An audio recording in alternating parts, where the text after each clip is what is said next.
one thing I would now recommend to any manager, VP, no matter where you are in leadership at a company. Like, spend a few hours a week if you can, or every month, just actually getting in your inbox and talking to customers. It makes a huge difference in how you report on your data, how you talk to the rest of the team, and like what you ultimately choose to build for your business. What I keep coming back to in customer experience is it doesn't necessarily matter the product. I've done everything from suitcases to dog food to now fake lashes. It's just about building those relationships and understanding what your customer needs and helping them find that. It's a really great way to build any business. Not necessarily think about changing the world, but changing your one customer's world that day.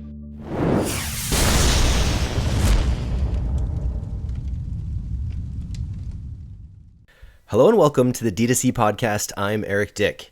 Today we present a true story about fake lashes with Molly Garraway, Head of Customer Experience at LoveSeen. Lashes for those looking for a more naturalistic flair. Molly is a CX Bawse with 4 years experience leading the CX team at the Farmer's Dog and growing that team to over 100 team members. With LoveSeen, Molly is back in the trenches and building out a CX team and a strategy from square one, wearing all the hats.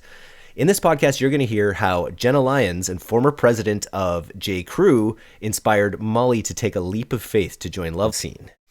Why her first step in CX was starting conversations with their best customers. You'll hear the biggest mistakes Molly sees brands make in the world of CX and why every post-purchase flow needs a founder's story. There's lots more. I hope you enjoy it. On with the show. D2C marketers, let's get real. How many hours have you wasted searching for brand influencers only to come up empty-handed? It's time to stop spending time searching, scrolling, and haggling with influencers and start using creator marketing with #paid. With #paid, you can find your perfect creator match for your brand in less than 10 minutes every time. Getting started is easy. Just select your audience, campaign objectives, pick from a short list of creators, and hit run. It's just that easy. There's a reason why #paid is the #1 rated influencer marketing platform for D2C brands. As a D2C listener, you can even get credits for your first campaign. Just go to go.paid.com/DTCpod to get started. Welcome to the D2C podcast, Molly. Can you tell me something that a lot of brands get wrong about customer experience? I think a lot of brands get wrong about customer experience thinking that it is just one part of the business and doesn't integrate or underlie everything else you do as a brand and as a business. A lot of companies silo it in the service world and don't integrate it with the rest of their business. I think a lot of brands get that wrong. Very cool. So let's talk about your background a little bit. Tell me a little bit about your experience at the Farmer's Dog and talk about your decision to move to LoveSeen. Yeah. So my experience at the Farmer's Dog, which I greatly miss that team, and I greatly miss the office full of dogs. I do have a dog at home, so I have one coworker still with me. But the Farmer's Dog was incredible. So I think one thing when I joined that team that made me really want to join the team was that they understood how important the customer was to their business and how important the customer experience was to building the business. So, I got really dirty, really quick with that team, growing them, just setting up a lot of processes and procedures from how to train new team members to how to make sure we were handling conversations efficiently. So everything in between. And it was just a lot of fun building something that was scalable, but also really personal. A dog is a lot of people's babies, so you have to take it very cautiously and very cautiously, very carefully. And one thing that was a motto at the Farmer's Dog was, dog people are the best people. We're all dog people. And at the end of the day, that is what we all have in common. If you own a dog, is like, you love them. So we just got to really build an exciting relationship with every single one of our customers. And that was, something really special that you don't always get to do at a lot of brands is, just talk to people about their dogs and relate to them and get to see pictures and give their dogs their best lives. So it was a fun experience there. Switching over to LoveSeen, it was a tough decision.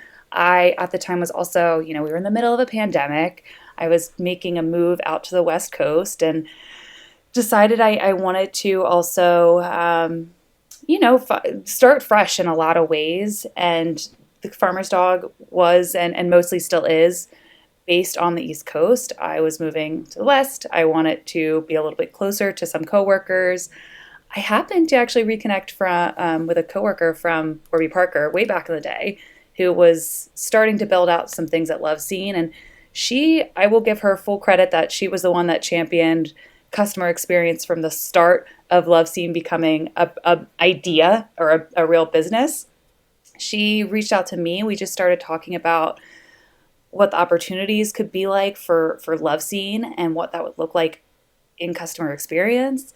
I decided it just sounded like a really fun adventure. And also it's co-founded by Jenna Lyons, which I grew up just so in love with her. Everything she did at J. Crew and just who she was as a person. It was really exciting to be able to work under someone so amazing.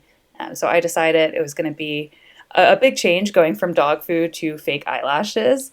But the team and Jenna Lyons and the rest of the team I was working with really understood how important still customer experience is. No matter what you're selling or talking about, it's really important that you connect with your customers and you're directly serving them.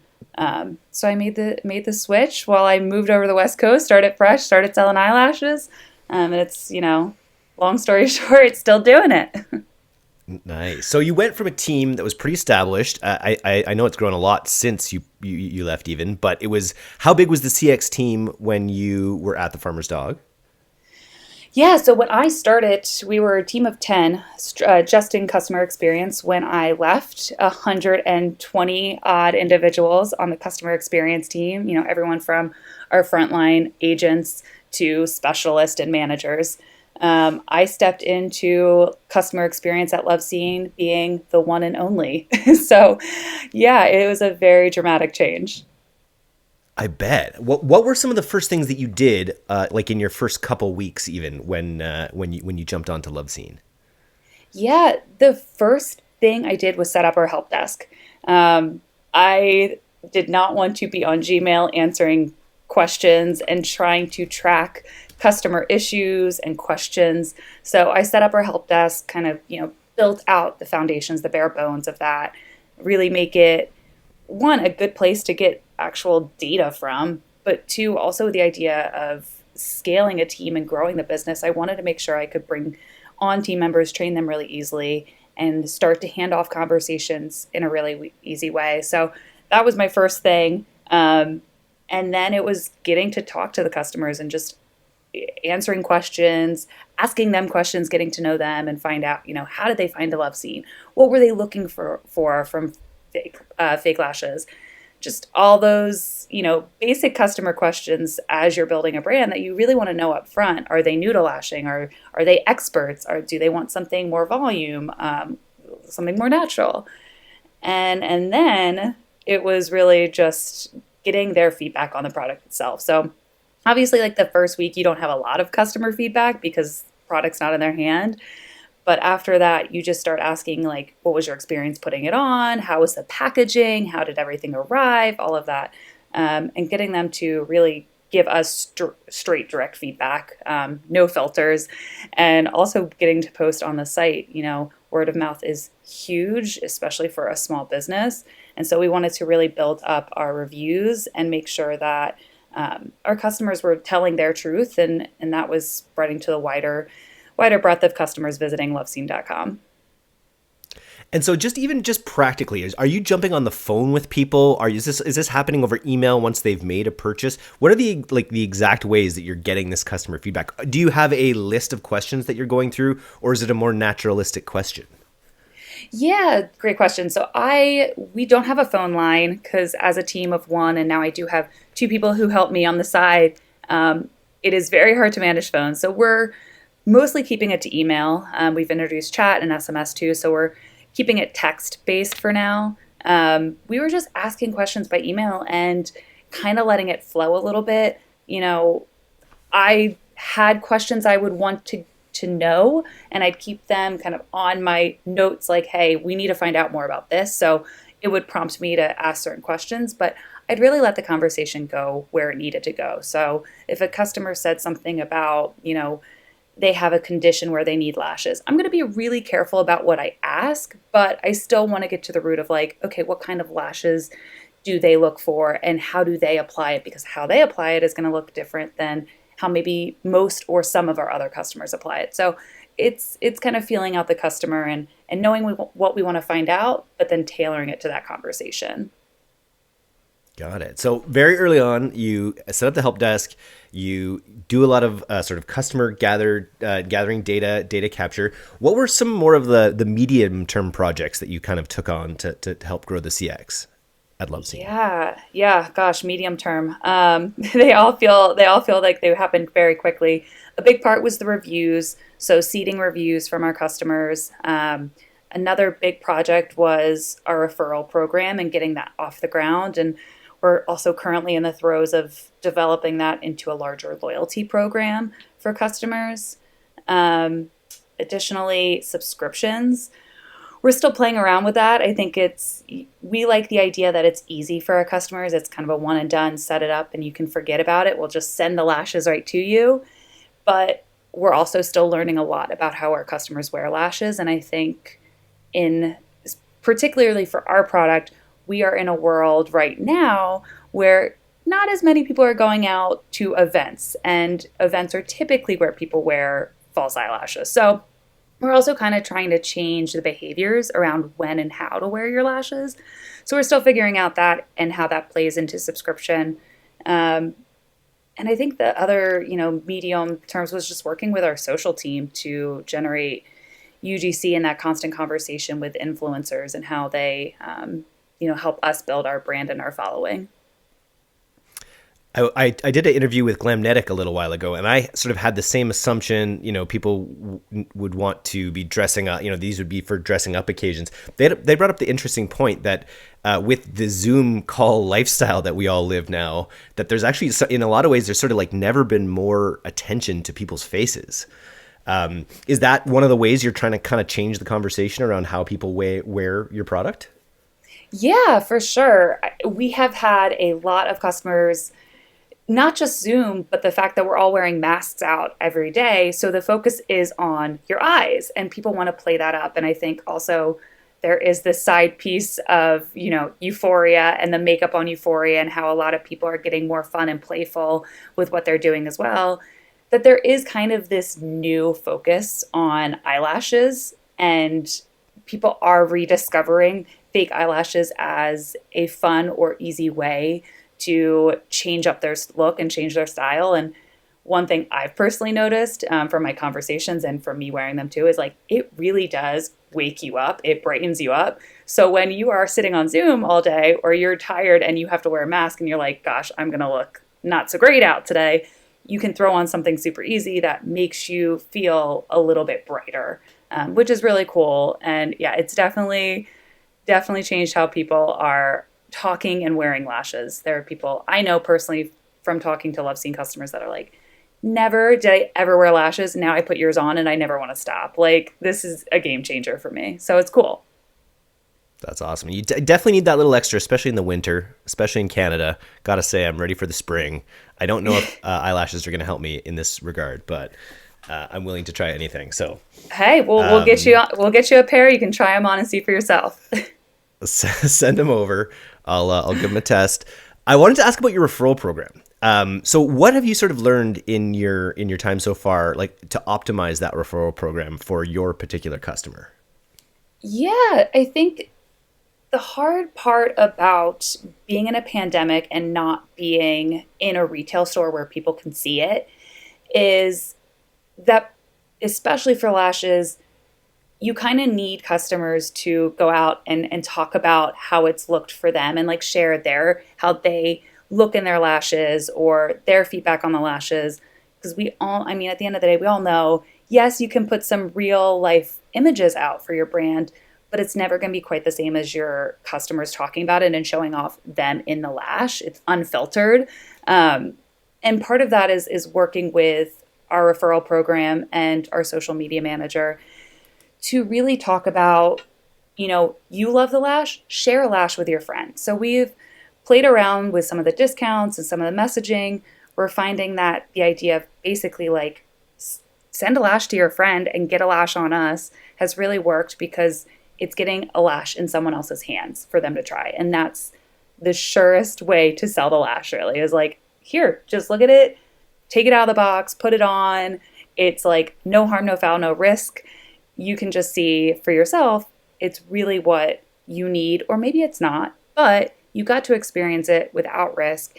And maybe you had a great experience with it still, that you're willing to pass on that referral or that word of mouth to the next person. So that's how we've been building it, is more of just a very strict, or very straight word of mouth, have a lash on us and see what you like, than trying to make it too, I think, difficult for customers to really seek reward from it. Totally. And so what was the thinking and to building it? So you're talking about now going from the referral program to a loyalty program. So it's, instead of just getting people to refer, it's sort of getting people to, check back in and sort of continually buy. What's the thinking, about this transformation you're trying to make? Yeah, I think it stemmed from the learnings of our referral program. We find that people are sharing. They're going out, they're talking about it. And there are some customers really preaching about us without us having to work for it. And there are customers who write us very kind notes, or tag us on social media. But we really want to encourage that a little bit more from our customers. Just really amplify their voice and make sure that, they know they're part of our community. And if they subscribe, or they're sharing more photos or posting on social media, they're as much of our ambassador as they want to be. And we want to be able to reward them for that. So, kind of the louder you are, the more you want to talk about it, great. We're not going to strong arm you into that, but we want to reward and thank you for that. And just be able to build upon those relationships with things we've already noticed customers are doing organically. We just want to be able to encourage more customers to do it. Nice. I'm taking the Find My Lash quiz right now. Is that one of your initiatives as well? The front end quiz? Yeah, that was one of the initiatives we actually got off the ground with. So we launched with that, knowing how important, I think, being able to help a customer find what they need on a site when you have such a selection of things. And they're all, especially with something like a lash, where they're different. They're different styles, and we all are different with our eye shapes and our preferences and our makeup looks. So we wanted to launch something that was super simple. Obviously, we're not asking a million questions. It's 3 simple questions. We want to recommend a lash that is going to work for what you're looking for. So that's, something we launched with. It's been really awesome to see what people select too, in terms of the looks. We really thought that people were going to want more glam, and actually 90% of our customers are responding that they want something more natural, which also just solidified what we as a brand started out thinking we wanted to do, was lean into this more natural lash, because there wasn't anything else like that on the market. And we're finding, hey, that's what people want. So it was really cool to see that match. And then finding out the questions too around the eye shape. And it seemed like something so simple. Everyone has eyes. We stare at them our whole lives when we look in the mirror. Yet a lot of people don't know what your eye shape is. So it was just a really cool way to understand what our customers are looking for, where there are pain points, and how we could adjust as well. I had no idea, actually, and it's funny when I think of false lashes, I do think of that sort of someone on stage, or someone being really kind of over the top. But when I look at your products, they are extremely naturalistic. It's quite, I'm sure a lot of, I will say, men would even have no idea that someone was wearing false lashes using a lot of these products. Yeah. And I think that's the exciting thing about it, is it's meant to enhance, whoever's wearing it, their look, but it's not meant necessarily to change them in a real, that's not what we're here to do. We're here to be a really natural, subtle lash. Our kind of one of our taglines is, it's you, only brighter. Our story, so LoveSeen just to kind of back up to, founded by Jenna Lyons, all stemmed from the idea that she's actually born where she does not have lashes. It's not alopecia, it's a similar genetic disorder, but a lot of people struggle with this, the idea that like they don't have lashes, there are certain features, right? We all have something we feel like we're missing. There's this big market of people who don't have lashes, and they want to put something on, but they didn't want to put something on that's like in your face, caterpillar on your eyes. They wanted something that just looks like a natural lash. And that's what Jenna was looking for. And with her longtime makeup artist, the two of them put their heads together and developed this line actually on individuals of all different ages, colors, eye shapes, really just to start to build a line of lashes that really mirrored a natural lash. So yeah, we have some higher impact looks, some things that have a bit more volume or boldness to it, but you're not going to feel like you're walking out the door and your eyes are weighed down with this heavy lash. So that's where we got started. And it's been really interesting to see the customers who have noted they've put on a lash. They don't feel like they're wearing anything. They even forget they're wearing a lash, but other people comment like, wow, I love your mascara, thinking they found this great new mascara. No, it's just a really soft, natural lash. What do you just? I'm so interested when you go from a team from 100+ people at the Farmer's Dog to a one-woman show to start with. You're building out your team now. What's been the biggest challenge going from that environment where there's, I think, probably just such a clear case for CX? Obviously, bringing you on, an expert, that's a huge vote of confidence for CX being a major piece of the puzzle at LoveSeen as well. But what have you found to be sort of the biggest challenge going from such a big team to one where you're more on your own? Oh gosh. Personally, the biggest challenge has been because we are a lean and mean team. I've been taking on more across the board. I will say it's a challenge, but a really huge advantage because, like I was saying at the very beginning, one thing that a lot of companies don't do is integrate their customers' experience and their support into everything they do as a brand and as a business.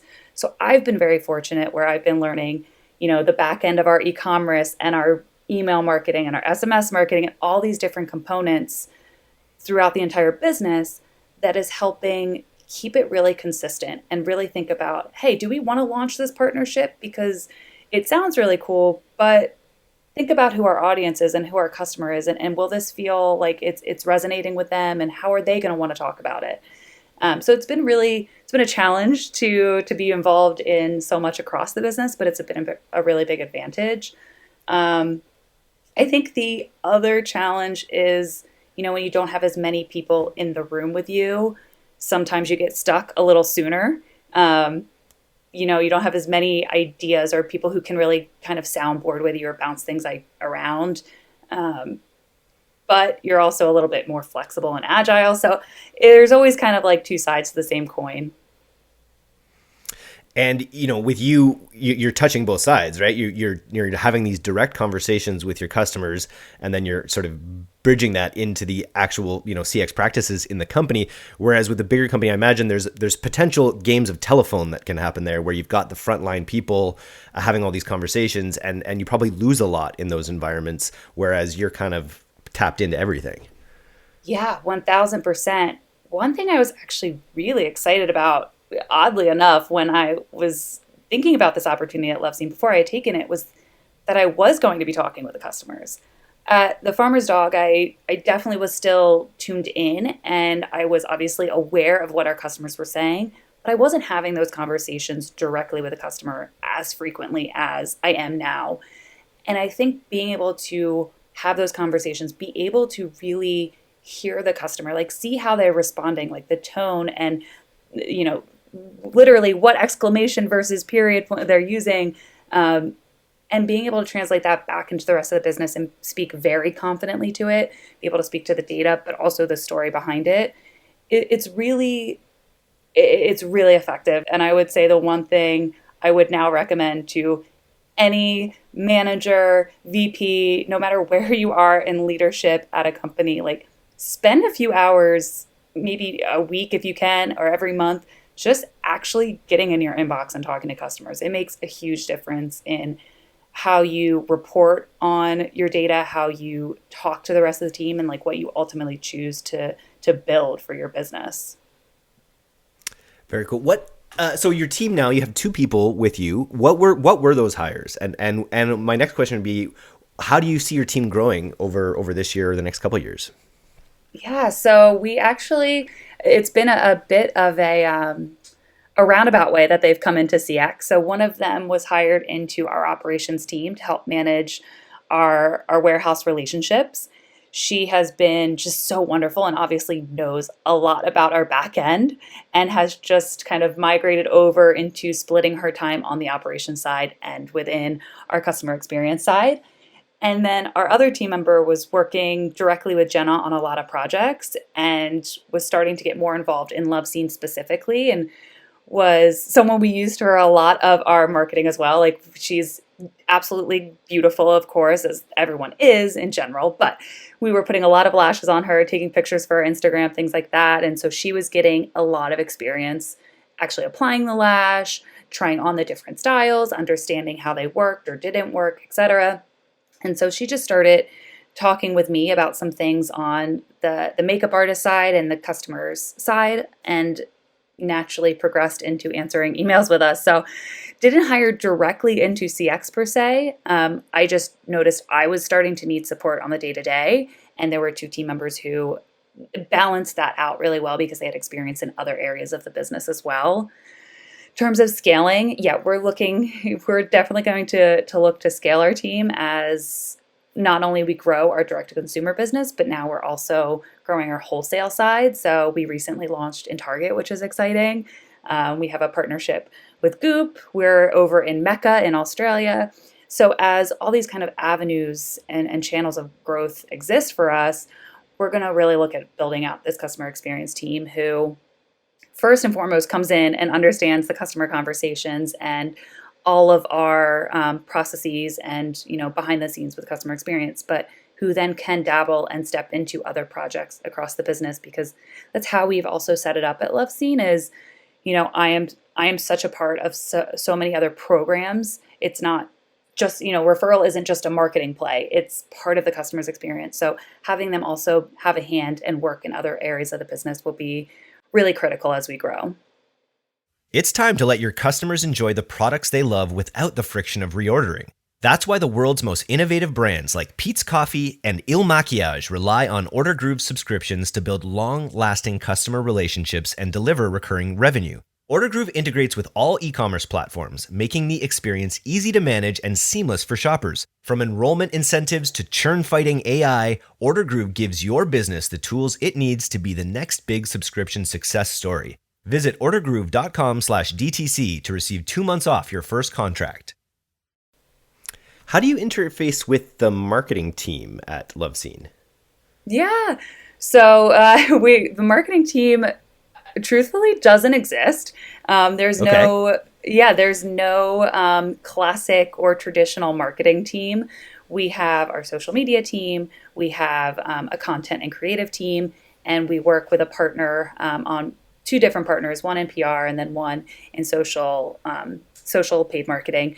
So we kind of go almost around this bubble of marketing and kind of cover our fields in that way. I, on the customer experience side and with our head of e-commerce, have stepped in to just build out our marketing hand in hand with our creative team. So we're, everything from email to SMS to partnerships and paid ads. We're doing all of that just kind of through combined efforts of the team and not just one marketing person or department. Does it come in under your purview, the growth side of things? I guess, yeah, you could say it does in a lot of ways. I think it might depend slightly on what channel we're talking about, but if it's social, it will fall more in our social media manager's realm. But yeah, in a lot of ways, it will come back to customer experience and my my responsibilities, my umbrella, I should say. What can you tell me? What KPI? Not maybe specifically, but what general KPI are you managing to on the CX side?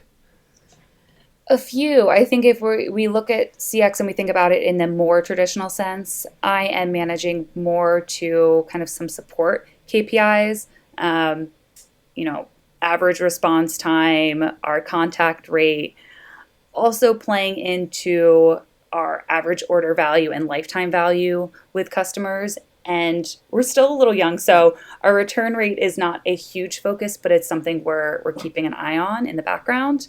Or kind of backburnering. We know it's important. We just want to be able to adjust as we're still acquiring so many new people. And then I will say my other KPI is probably conversion rate on the site, because a lot of what we do is the conversations. We have chat, we have email. We're doing a lot of selling and supporting on the customer experience side. So I do play a lot to the conversion rate. Nice. And then also you mentioned, your tech stack, and you mentioned the bundling that you've been able to do. Is AOV something you pay attention to as well, trying to get people to make sort of bigger purchases? Yes. Yeah. So we have introduced some great accessories to LoveSeen, which I think, while we don't ever want to say they are necessary, we think they're really important to creating a better lash experience for our customers. So we have found ways to really communicate and really naturally, I don't like saying upsell, because we're not trying to push a product on anyone, but we want them to feel like, hey, we've listened to or like seen kind of what you're starting to gravitate towards. And, we do take some temperature test with like the lash quiz. We had some other pop-ups too, like finding out if they're new to lashing or not. And we listen to those different points of feedback and say, hey, we think you might actually want to go ahead and try our lash tool, or you sound like you're always on the go. You might want to carry a brass box and have your lashes safe while you're traveling. So we're trying to upsell them slightly, or at least provide, some additional recommendations on what makes sense for them. We've built out some flows as well. We did a lot, I will say early on, or within the first year really, a lot of email campaigns that we've now turned into flows, because we were just testing, hey, like this segment of customers, do they like this type of incentive to buy, or do they like this type of product to tack on to their orders? And since then, we've added that in as flows to customers' life cycle. And it's definitely been interesting, because we are still small and we have only a small number of customers to really learn from. So we're trying to be personal without being too personal, because we don't want to lose a wider breadth of customers who might be interested. But we don't want to blanket customers with like, you bought this, go buy that. Doesn't work for everyone, and it comes off a little disingenuous and a little too salesy, and that's not who we are either. So email falls in sort of under your purview. Can you talk a little bit about some of the changes and evolutions that you've made? Obviously, I love that idea of kind of starting out with campaigns and then building them into more automated flows based on purchases, based on survey answers potentially. What else have you sort of developed on the email side of LoveSeen? Yeah, so we have found for us, because we are still new and our list is growing pretty quickly month over month, a lot of those emails we were sending early on that were prompting customers to purchase were also kind of staying in the past. So similar to that, turning campaigns into flows, we were finding a lot of that early information about who we are as a brand and why we started, and breaking down the anatomy of our lashes. We were losing all of that to some of our older customers and not actually communicating that to our newer customers. So we've built a lot of that into our welcome series, making sure we're telling the story of why we exist and what our lashes serve in the market. Some other things we've been doing that I think we've been playing around a lot with our UGC and customer review emails. Some of them really hit and then some of them don't. And so we're playing around with the format and, using reviews in a slightly different way alongside influencer pictures or alongside the pictures from our customers themselves, and how we're breaking down the lash and like what kind of reviews we're using, just based on who we are finding actually gravitates towards those emails. we have a lot of wonderful reviews, but they all say something a little different. Some people talk about the ease of use. Some people are talking about the style. And so we're trying to be a little bit more specific in what reviews we're pulling and then what kind of reviews we're sending to certain individuals, so that if there is a certain, concern or something, a block for them in terms of purchasing, that we need to get them over that hump, making sure we're actually addressing that with other customers like them and their experience with the lash. One of the things you mentioned earlier too, regarding your email and some of the content that you built in there, was how important your founder story is. And it's funny because it's one of the main reasons that you joined. It's one of the main reasons that you joined, left a really established company to a new one, was the story of this founder that you'd been following. So I imagine in the email flows and potentially even in your marketing, that founder story has been really valuable as well. Yeah, it's funny. I think, we wanted to introduce something that was more inclusive and more natural. I don't think we definitely talk about Jenna's story. We don't want to hinge on it. I think I have seen a lot of brands that talk only about their founding story, but then never really talk about how that evolves over time, especially as they bring in new audiences. I actually find it was kind of the opposite for us. We didn't hold too much onto Jenna's story. And we were finding that's really what people were drawn to. We did talk to the audience, obviously, that didn't have lashes, and we talked to how, there's an invisible band, so it looks like it is your lash. But now we're finding we almost haven't done enough service to those customers in talking about, their experience with lashes and how they can apply and wear the lashes just as well as anyone else can. I think, with makeup too, people often think like, mascara is just to enhance your already great lashes. Well, maybe you don't have the lashes you want, so we have a lash for you. And I think it's talking to that audience who, like Jenna, feels like maybe they're not seen by the makeup community or other makeup brands. And I think a lot of brands want to maybe go after an audience or a customer who is the most glamorous. A lot like going back to Euphoria, makeup is huge right now. So people want to play into Gen Z or certain different areas and are reaching for these audiences, but are leaving this other large audience underserved and underappreciated. And that's what we've kind of started to come back to is, hey, we do see you. This is why we exist. And we're here to help you find something that makes you feel seen. So yeah, it has been a large part more recently coming back into play, Jenna's story, for sure. Nice. You mentioned that you're constantly segmenting your customers. Can you talk a little bit about what kind of segmentation you're using here? Is it based on their purchases? Is it based on their on-site behavior? What kind of segments are you testing? Yeah, mostly purchase behavior. I think because that's the most definitive, right? Like, I know personally when I shop, I browse around and I want to just look at everything. When I buy, I'm a little more intentional.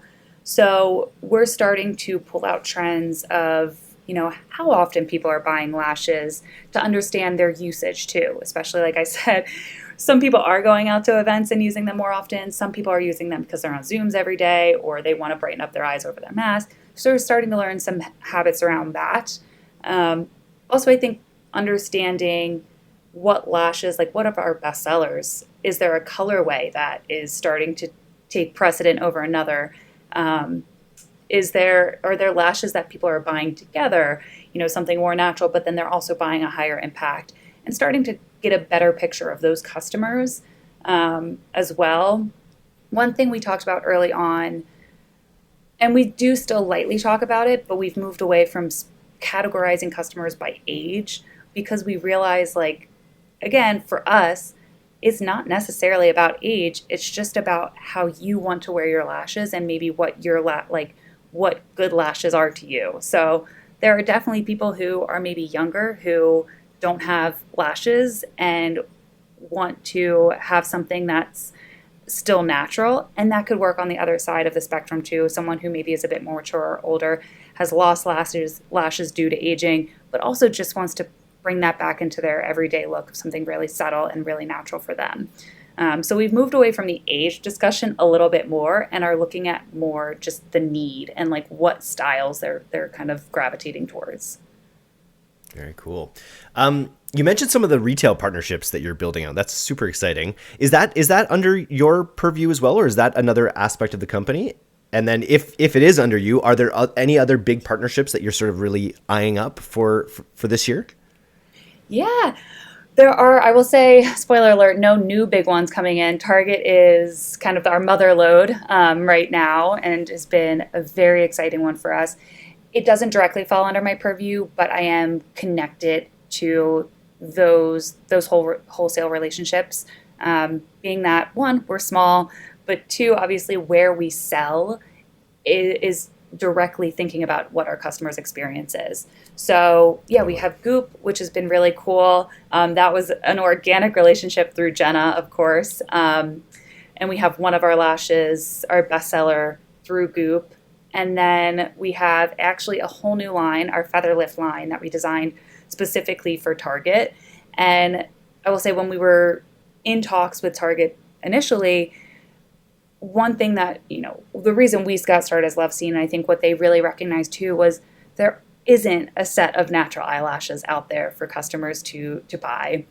And so it's been a really exciting experience to now see our lashes really side by side with some of these other brands that are a bit more glam or bigger overall, and seeing pretty drastic difference and seeing how customers directly gravitate to that. So I know I've personally gone to like my local Target and just see after it's stocked, like, ooh, okay, it's already like, it's looking pretty low stock over there. That's great. I guess people are buying it compared to some of these other brands, which still seem to be, pretty well stocked. So yeah, we've had a lot of great relationships and great success early on. And I think it's because, like you were saying, it's an interesting environment to be in right now where people are starting to put more focus on their eyes and are now realizing you can do that without having to do something that makes you feel like you're going to an event or wearing something that's super heavy and itchy and irritating to your eye all day. It goes from it just seems much more functional rather than novelty, right? Like I think a lot of and I guess lashes when you're out at a club aren't necessarily novelty. There's a function there as well, but yeah, just this idea of these naturalistic lashes. I wanted to ask about Target because did they require that you launch something custom for Target? I was thinking about this yesterday when I was looking at a pair of shoes and realizing how they were different at this store than they were at other stores. And is that super common with big companies like that you actually want to launch new products into them? I'm not 100% sure. I've noticed that with other brands, and I do think, I think it's a bit of a 50-50. I know for us personally, we were also really excited and interested in designing some new styles because we launched with all of our current styles that are on LoveSeen.com, and we knew that we were seeing success with those styles. We also knew that there were still a number of other looks that were different for different eye shapes and different needs that we weren't even yet catering to. And the great thing about Target is it's so accessible for customers, not just price point, but the availability around the country. People know it really well. We're all culprit to like going in, just trying to buy one thing and then leaving with like $400 worth of goods. So it was an exciting opportunity for us to get our lashes in more people's hands by just bringing over some of our existing lashes, but also introducing some new ones that we thought might also speak to customers that we weren't necessarily seeing at LoveSeen.com, and we knew were in areas of the U.S. that we weren't yet actually kind of breaking into. Got it. Okay, so if we were to grant you a $50,000 grant to be used in your department in customer experience, where would you use that to see the biggest growth over the next couple of years? Yeah, I think first and foremost is not necessarily revamping, but it would be put into building out our tech stack a little more. I think there are really great programs that we can implement, and we are Shopify users. There are really great apps and solutions we can implement on Shopify that I'd be so excited to get up and running and help, I think, create just a more cohesive, integrated customer experience. a lot of what we are doing is still manual. So while I am happy to do that as a one-person team, obviously also thinking about scaling a customer experience team and scaling a business, you want to have ease of use on your back end. Just making sure they're not clicking around and trying to put things in a million different places. They just have everything they need at their fingertips. So I think it would be really investing in a really clean, well-integrated tech stack. Also introducing some fun new functionalities, like we were talking about the loyalty program and such. Yeah, I think that would be number one. And then, sorry, go ahead. Yeah, what's number two? Yeah, I was going to say number two, take a portion and just do some fun surprise and delights for some customers that we've had, which we've been doing since day one, anyways. But I think they're, when you're a small business, if you have a little extra money and you can really put it back into your customers, there would be some fun things I know I could do with some really lovely customers that we've had. That's a really nice idea. What can you give me an example of a surprise and delight? It's like the opposite of shock and awe. What's the what's a good example of a surprise and delight campaign that you've done before? Yeah, we have used Jenna in a lot of ways to surprise and delight our customers. A lot of customers have found out about us because of Jenna. They follow her, and then they found out she launched a brand. And there have been so many customers who have shared their story with us, whether they just love Jenna and they now love our lashes, or they didn't have lashes and now they found out about our lashes and are wearing them. And, for whatever reason, they've written to us about their wonderful experiences. And we've had Jenna personally record videos or send a message through email or whatever it looks like to these customers, thanking them. And sometimes, depending on the situation, we'll send some extra lashes or things like that. But I think the idea of being able to have a little bit more money behind that and be able to send some additional packages, because some of these stories are really touching. We've had customers go through chemo and, some other really terrible life circumstances. And these lashes have given them a little bit of self-confidence back. And we want to do a little bit more maybe to provide them that love and support from LoveSeen outside of just lashes, to show them like, we are in this with them. We are not just a lash provider to them. Like, we are an ally and a friend and, a family to them. Lovely. Do you think there's, could you name any other brands that either you're a personal fan of or a professional fan of out there who you think are really nailing CX? I mean, not to toot my own horn, but the Farmer's Dog. I'm so obsessed with their team. They really do. I can say this like wholeheartedly. I know that everyone in that entire business and their leadership team is so invested in the customer and making dogs' lives better, which is, it's hard not to get behind dogs, right? Like we love dogs and making them, giving them a long, healthy life. So I think they're really great. I also really love Girlfriend Collective. Their product, the quality of their product speaks for themselves, but the way that they have showcased their customers and have never shied away from being inclusive, and not even, I don't even think they're making a show of it. They're simply just using models who are active, and are, want to wear great athleisure. They're doing it in a really great way and just showing what their values are without having to rant and rave about it. So I think they have a really, really great brand. And I've or be overly provocative. I've seen so much of people, using body positivity for its like almost for its shock value in a way, which is kind of beside the point in a way. I'm just on Girlfriend Collective right now, and it's matter of fact. You don't think for a second it's like they're not making a political statement. It's just good people wearing good clothes. Yeah, it's 1000% one of those, an image says 1,000 words. They are just showing you what they value without having to leave a lengthy blog post about it as well. They're just living their values. And I think they do it in, a really soft way. But you can tell that they stand behind all of those values and beliefs. And I've had to email their support team a couple of times, and they are lovely and they make it easy. And they're quick to respond. So they have my vote of confidence across the board for sure. That's awesome. I have to give a shout out to Sierra, who works on at Pilot House on our partnerships team, but she also has a side hustle called Bent Swimwear, and I feel like she does, being on this side and after checking out their brand, I think she does such a great job with her marketing and her customer experience on that sort of, I guess, body positivity side as well. It seems to have a similar vibe. So good on you, Sierra. Awesome. Now I'm Nice. like, ooh, swimsuit shopping. Great. Yeah, check it out. We have a never-ending reason to be finding great products here. But again, it's great when the companies are built from the ground up with these great ideas in mind, which is what I see again and again from all these people that I talk to. And it's just so amazing that so many people are getting to work in such meaningful engagements, I think, ultimately. And you're such a great example of someone that was able to go from one and then be able to call your shot and go to another great opportunity where you've been able to build out your own thing. So congrats on that.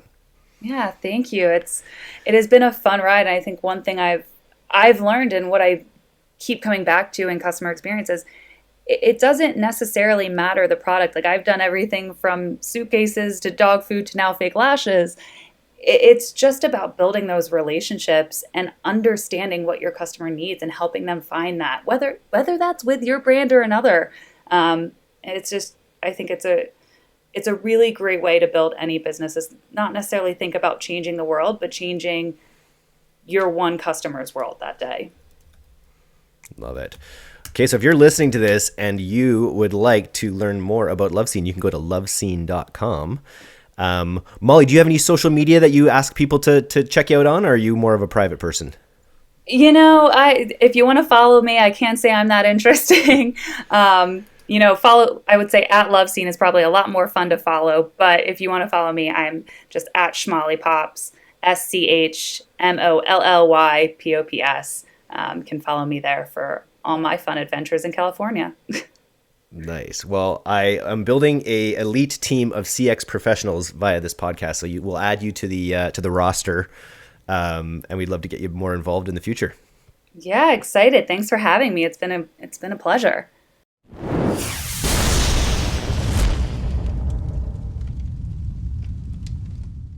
Thanks so much for listening to today's episode. If you're not a subscriber to our newsletter, you can do that right now at direct-to-consumer, all one word, .co.